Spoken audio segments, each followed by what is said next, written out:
as part of a tradition honoring Unitarian Universalist ministers when they die. There is also a floral arrangement that was on the table for the reception afterwards, and I'm not sure if it's been brought upstairs or not, but there's a floral arrangement that was sent to us by the San Mateo, California congregation, where my predecessor, Reverend Laura Thompson, now serves. That happens to also have been Reverend Myron's internship site. And so the card that they sent with it said, "We give thanks for the time we were given with Reverend Myron Andes. May we honor his legacy by living out our values. Blessed be Reverend Laura Thompson and UU San Mateo." So I just wanted to share with you that they were sending us love in the wake of his passing. And then Kathy Eager, who is on door duty today with Daryl, has asked me to share this sorrow. I'll add a stone, two stones for this. First, today is the anniversary of their son David's death. And Kathy also then said that her brother Neil's amazing daughter and that daughter's boyfriend were both killed in a motorcycle accident on Friday on 106th and Russell. They were hit by a Metro Mobility bus. The driver of the bus had a medical emergency and must have lost control of the bus. And so Neil, Kathy's brother Neil, asked Kathy to share that with our church community. And the niece was just a week older than their son David. So that whole family is in deep grief. So if you would all please hold them in your hearts and in your prayers. And now please, if you have joys or sorrows to share, I invite you to.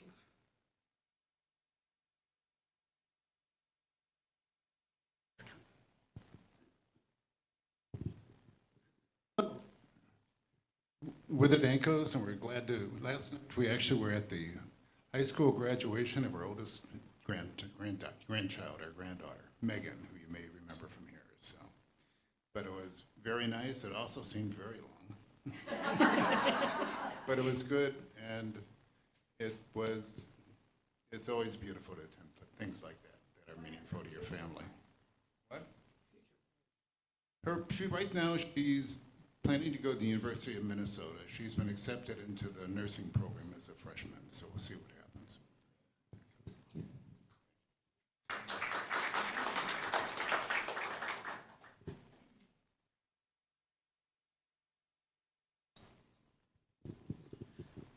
I have a joy. My name is Lorna, and I have a joy that I didn't expect to have this week.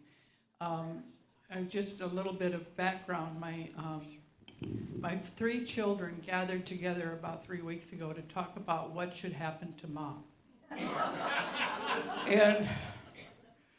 And I was having the same thought, separate from them. What's going to happen to me? I didn't want to spend another winter where I was.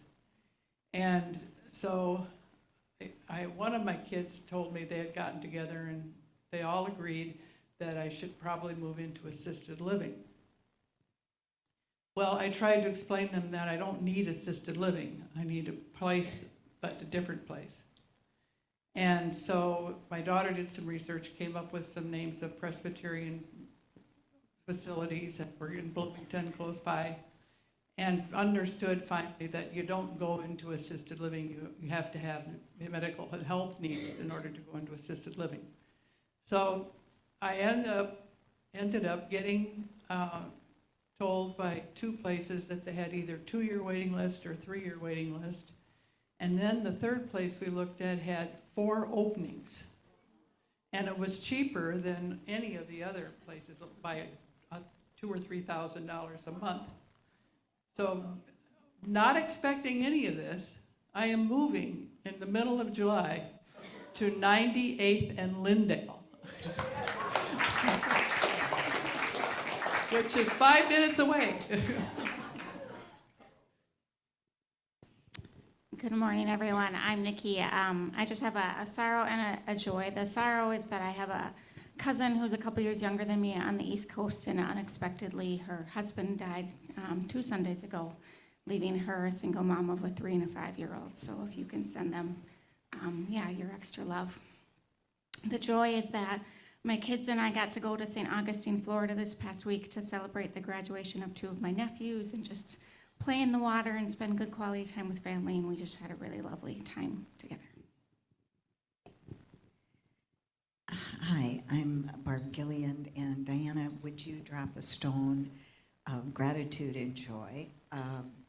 Friday night, I participated in the wonderful trivia event and dinner that the auction committee sponsored this year. Lots of fun, good food, and my team won. Yeah, but it was very close. And so if they do it again next year, it was so much fun. And really a good bonding activity for each of the teams. So, and very smart people participated. But thank you.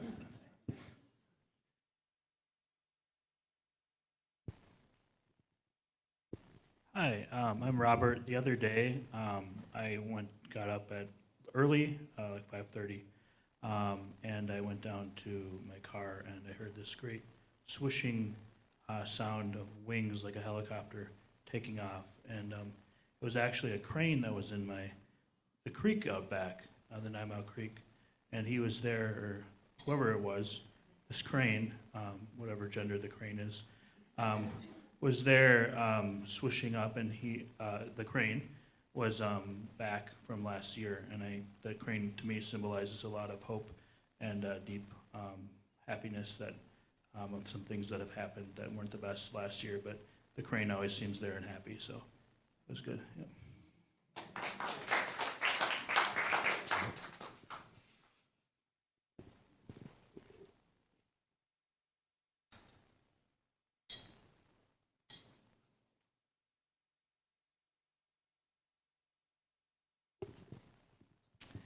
I have a sorrow to share. We said goodbye to our 14-and-a-half-year-old dog this week. Her name was Gracie, and the story there is Chris had just gotten Gracie before we met, so when people are like, why do you have a dog named Gracie? And yes, a daughter named Gracie. That's the reason. But Gracie Dog, as we referred to her, was a soul bond for me, and has been with me every step of the way, really, for the last 13 and a half years. So I'm grateful that she is free of whatever discomfort and ailments she was experiencing, but it's a big loss for me, so I appreciate your thoughts and prayers. Sorry.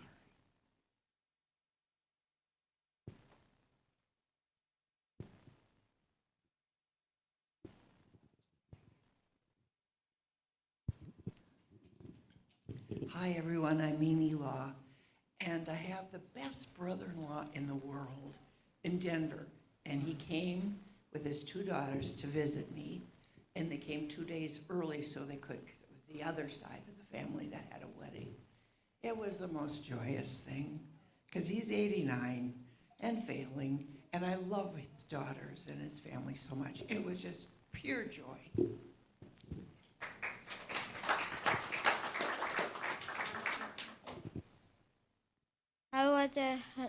I love myself as I love myself. Do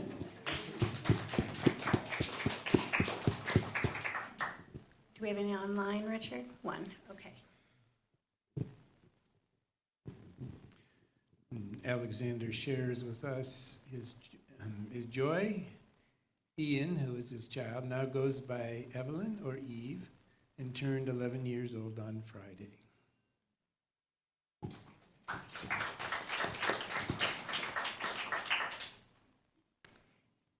I'm going to recognize, as we do every week, that in addition to the joys and sorrows that have been named aloud, there are always some that are too tender to be shared or not yet ready to be shared publicly. And so we carry all the joys and sorrows, both spoken and silent, in the sanctuaries of our hearts. Please join me in the musical response.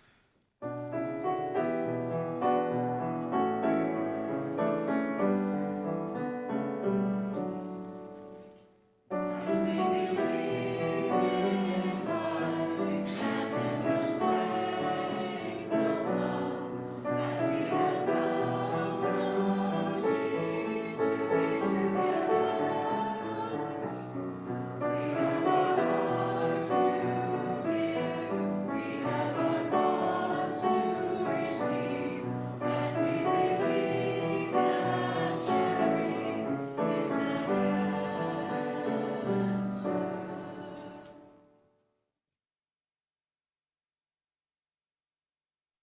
In the Episcopal Church, we have a saying, all may, some should, none must. Think about that. So in our centering space this morning, I invite you to participate as you feel led to. And again, all may, some should, none must. But this is an interactive type of prayer / yoga meditation. So if you wish, you may stand. And we do have a slide for this. Yeah, there it is. So once again, as I'm sure you're beginning to catch on, the theme today is Hildegard of Bingen and her greening spirit. And so this is a little morning meditation using our full bodies, minds, and spirits. So these are her words from O Nobilissima Viriditas. So we begin with our heads bowed and our hands in a prayer position. O most noble greenness. And then, if you may bend to touch the earth. You are rooted in the sun. And then look up. Come up. In bright serenity, you shine in a wheel. Get to move. Isn't it fun? That no earthly excellence comprehends. So we're going to kind of shake our heads left and right. You are surrounded by embraces of divine mysteries. So left, center, right. You redden like the dawn. So lunge with your left side, with your left arm and leg. There we go, if you can. Come back, and you burn like the flame of the sun. I'm sorry, I should do it opposite. I'm not a yoga teacher. I'm not good at this. And we end with Viriditas, Viriditas. And then we start again. We'll do it a little faster. Here we go. O most noble greenness, you are rooted in the sun. And in bright serenity, you shine in a wheel. And you jazz hands too. That no earthly excellence comprehends.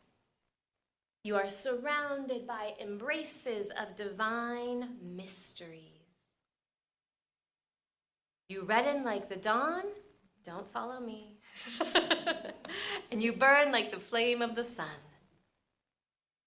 Viriditas, Viriditas. Third time's a charm. O most noble greenness, you are rooted in the sun. And in bright serenity you shine in a wheel that no earthly excellence comprehends. You are surrounded by embraces of divine mysteries. You redden like the dawn, and you burn like the flame of the sun. Viriditas, Viriditas.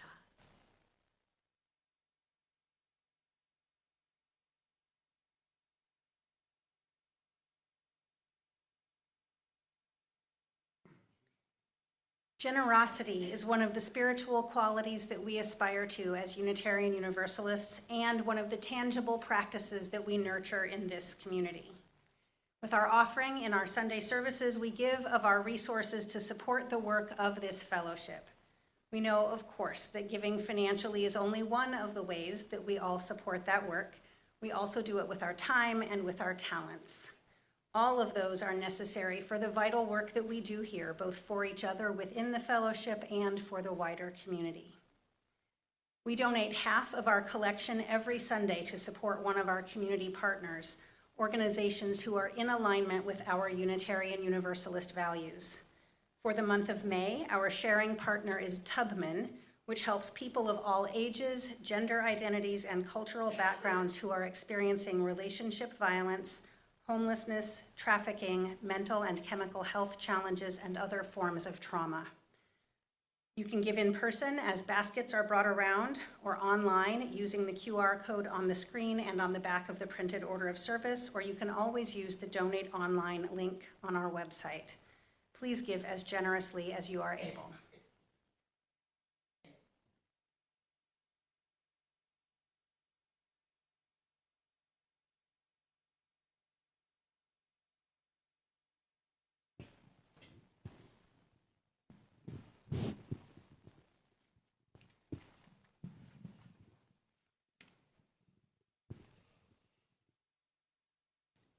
May I suggest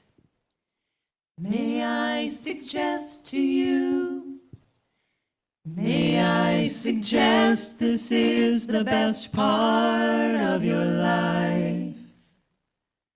May I suggest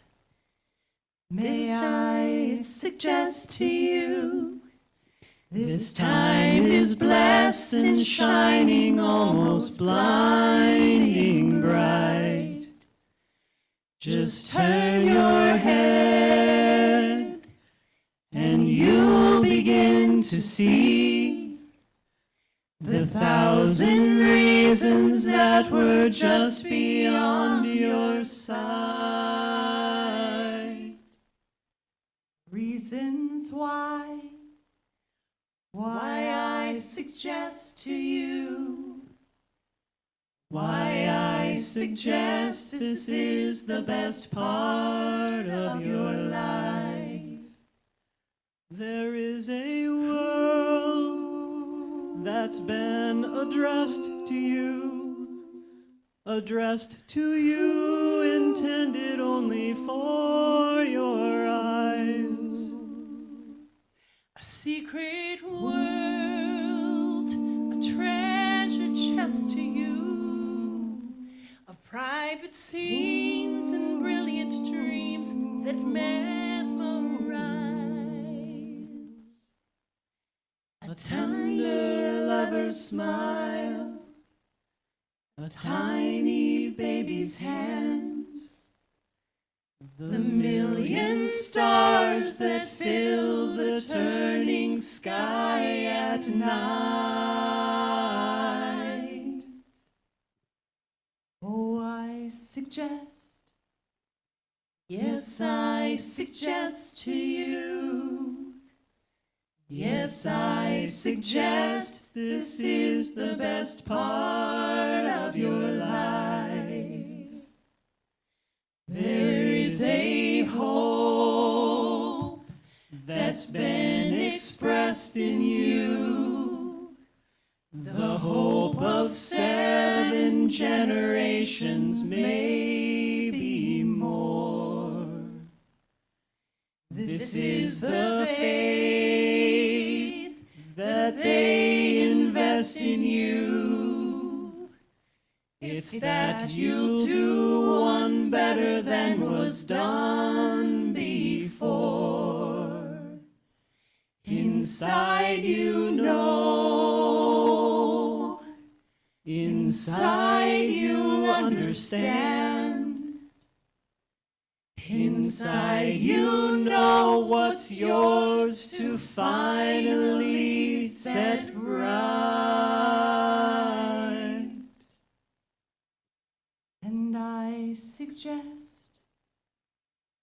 And I suggest to you, and I suggest this is the best part of your life. This is a song, comes from the west to you, comes from the west, comes from the slowly setting sun. This is a song with a request to you, to see how very short the endless days are long.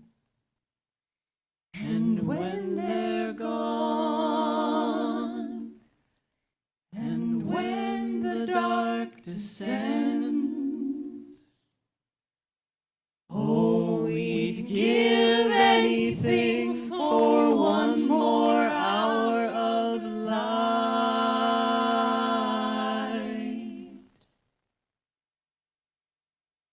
May I suggest, this is the best part of your life.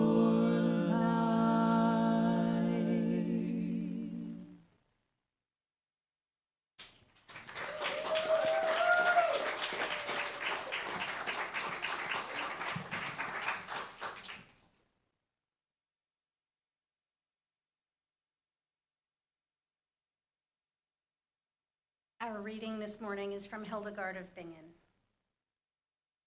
From my early childhood, before my bones, nerves, and veins were fully strengthened, I have always seen this vision in my soul, even to the present time when I am more than 70 years old.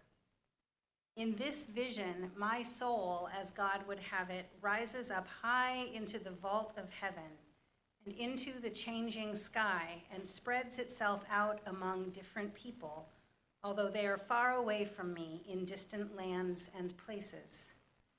And because I see them in this way in my soul, I observe them in accord with the shifting clouds and other created things. I do not hear them with my outward ears, nor do I perceive them by the thought of my heart or by any combination of my five senses, but in my soul alone, while my outward eyes are open. So I have never fallen prey to ecstasy in the visions, but I see them wide awake day and night. The light that I see thus is not spatial, but it is far, far brighter than a cloud that carries the sun. I can measure neither height nor length nor breadth in it, and I call it the reflection of the living light. And as the sun, the moon, and the stars appear in water, so writings, sermons, virtues, and certain human actions take form for me and gleam within it. Now, whatever I have seen or learned in this vision remains in my memory for a long time, so that when I have seen and heard it, I remember, and I see, hear, and know all at once, and as if in an instant I learn what I know. Moreover, I can no more recognize the form of this light than I can gaze directly on the sphere of the sun. Sometimes, but not often, I see within this light another light, which I call the living light. And I cannot describe when and how I see it, but while I see it, all sorrow and anguish leave me, so that then I feel like a simple girl instead of an old woman.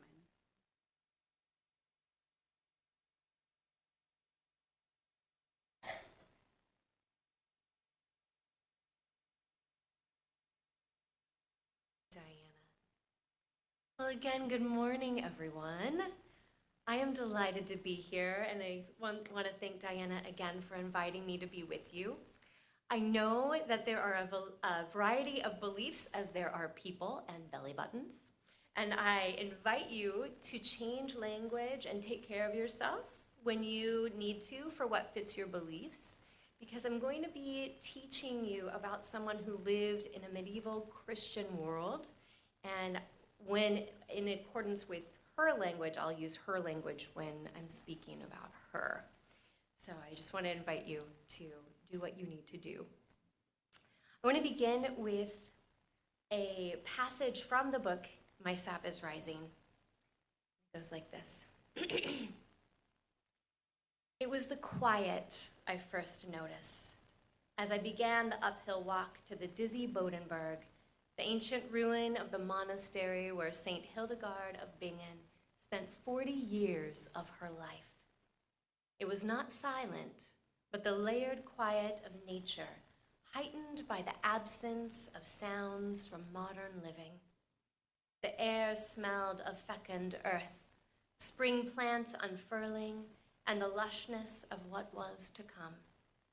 As I walked through the gentle hush, punctuated by birdsong and the ebb and flow of breeze, I gazed in wonder through the trees and foliage at glimpses of the lichen-covered stones. I was, perhaps, walking somewhere that Hildegard had walked. Some of the structures looked like they could have been in mid-construction or disintegration, depending on which end of the time spectrum you were on. Who knows? It was a magical place, a thin place of the world where one moves in kairos, time outside of time, instead of chronos, chronological time. According to the legend, Disibodenberg was founded by an Irish monk, St. Disibod, who had come from Ireland to then Francia in 640. He came to rest on a hill at the convergence of the Nahe and Glonn rivers in the Rhine Valley in Germany. Putting his walking stick in the ground, it began sprouting leaves, and a white doe scratched a freshwater spring into the ground. After Disibod's death, it became a pilgrimage place of miracles, and a church and monastery were founded there. The monastery was destroyed twice by Vikings and then Magyar invaders between 880 and the early 900s CE. It was abandoned until 1100, when Bishop Willigis entrusted it and several surrounding towns and farms to 12 Augustinian canons. In 1107, the monastery was given by Archbishop Ruthard to a group of Benedictines from Mainz, where they began construction of a new monastery church. The church was not completed until 1143, so construction was ongoing almost the entire time Hildegard lived there.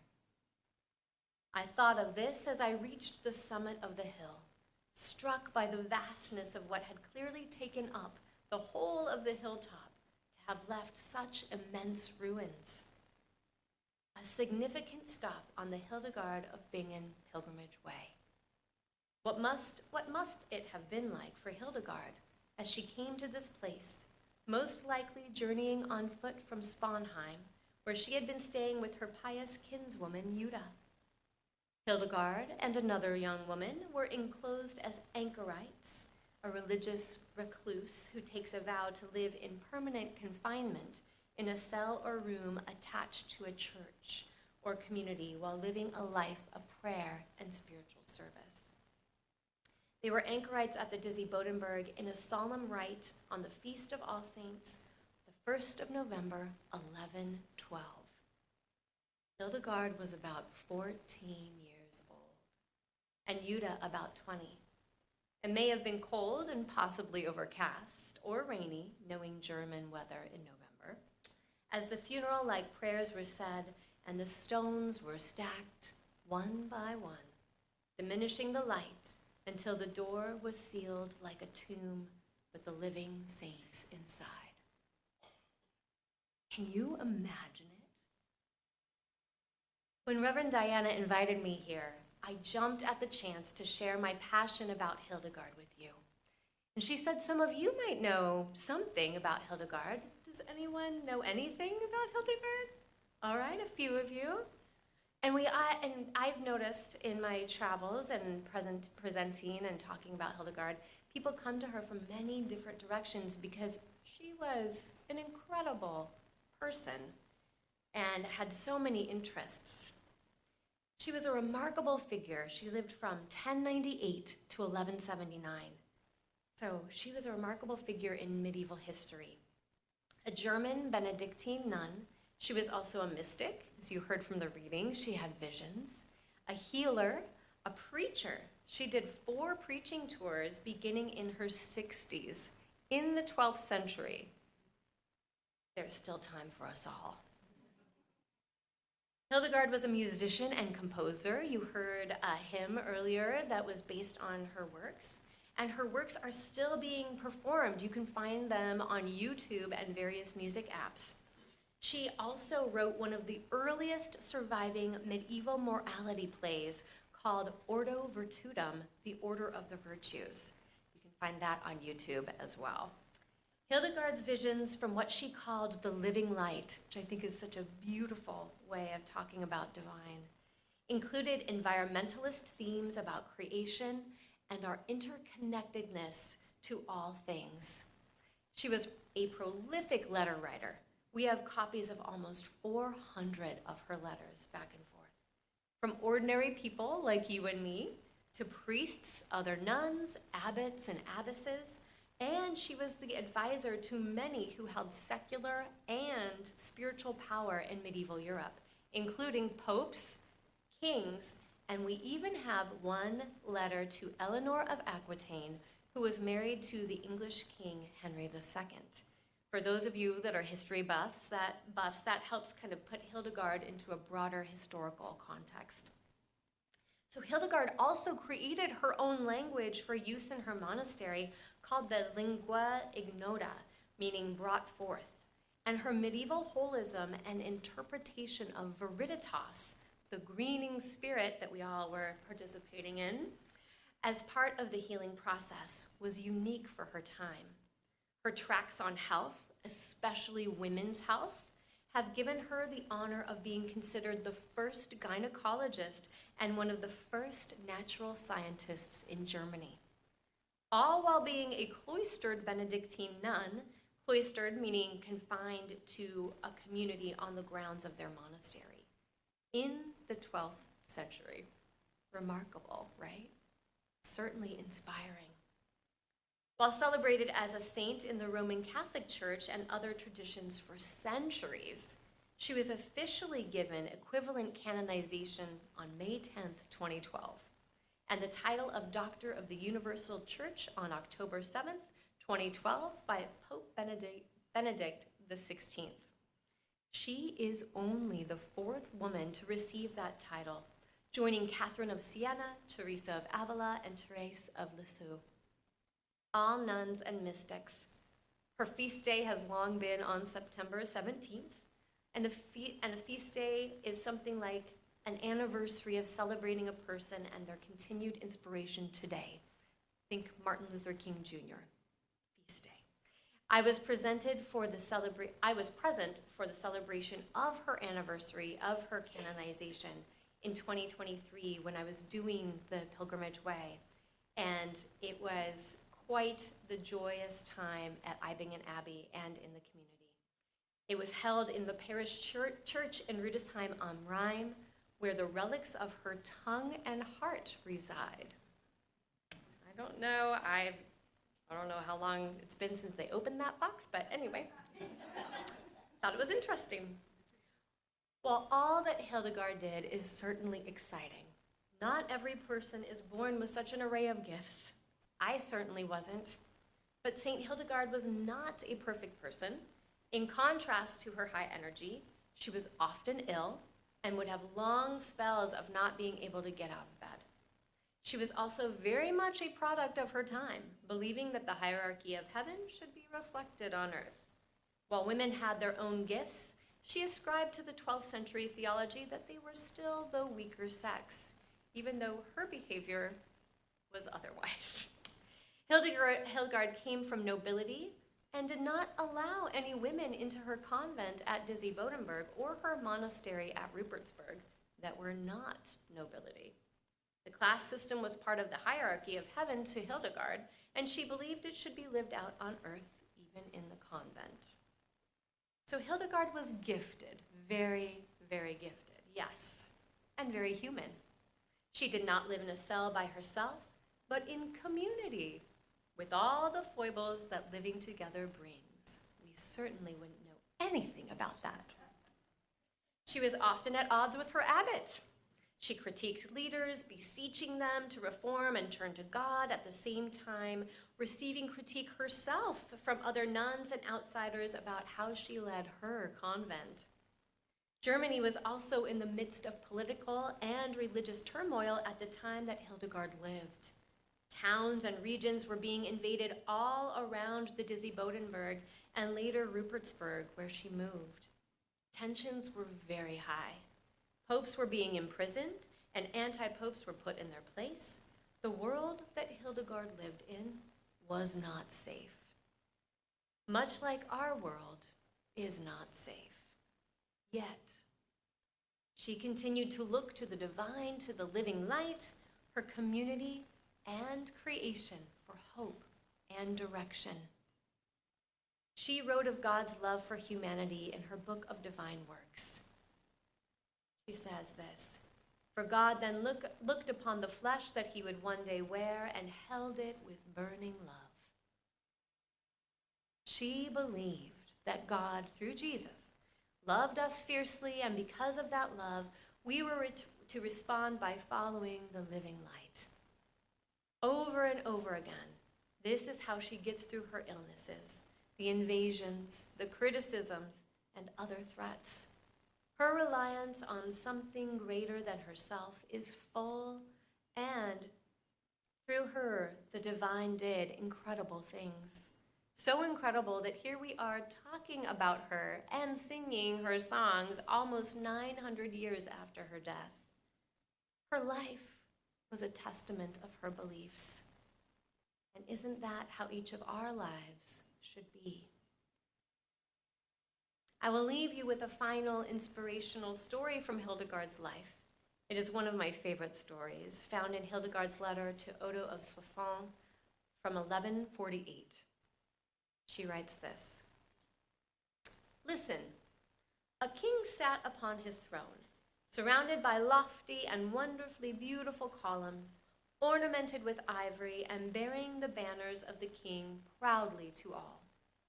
Then it pleased the king to lift a small feather from the ground, and he commanded it to fly. Excuse me. Yet a feather does not fly because of anything in itself, but because the air bears it along.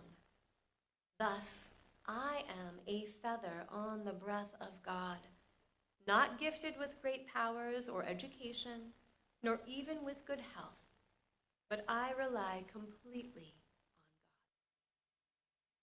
And so, may we all be feathers on the breath of God, that divine and living light, as we float through the world with words of connection and care for our world on our lips, and putting our hearts into our hands and our feet.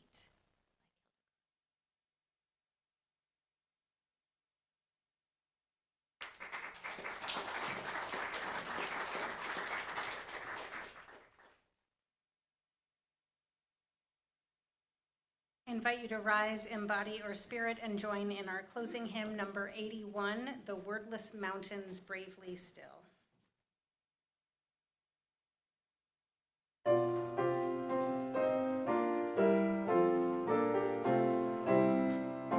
Just 3 verses.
As we prepare to leave our time of shared worship, may we bless others with the inspiration of Hildegard in our own lives.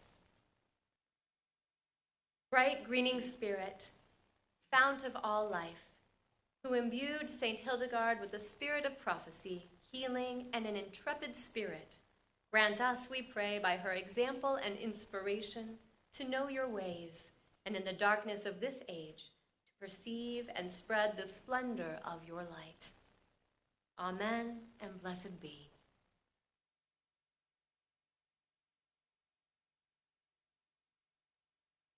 Please join me for the words of our chalice extinguishing. We extinguish this flame, but not the light of truth, the warmth of community, or the fire of commitment. These we carry in our hearts until we are together again. And just a reminder that after the postlude, we're taking just a 5-minute break to get snacks and possibly talk briefly with Danáe, and then coming back for the congregational meeting.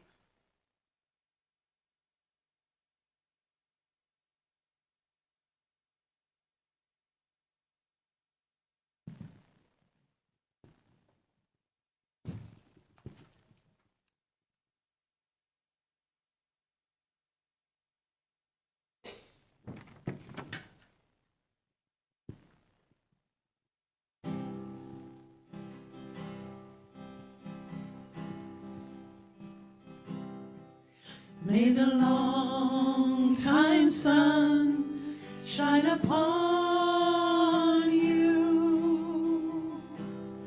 All love surround you, and the pure, pure light that's within you guide your way home.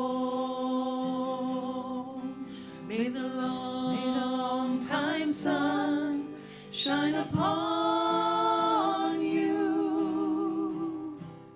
All love surround you, and the pure, pure light that's within you guide your way home. May the long time sun shine upon you. All love surround you, and the pure, pure light that's within you guide your way home. May the long time sun shine upon you. All love surround you, and the pure, pure light that's within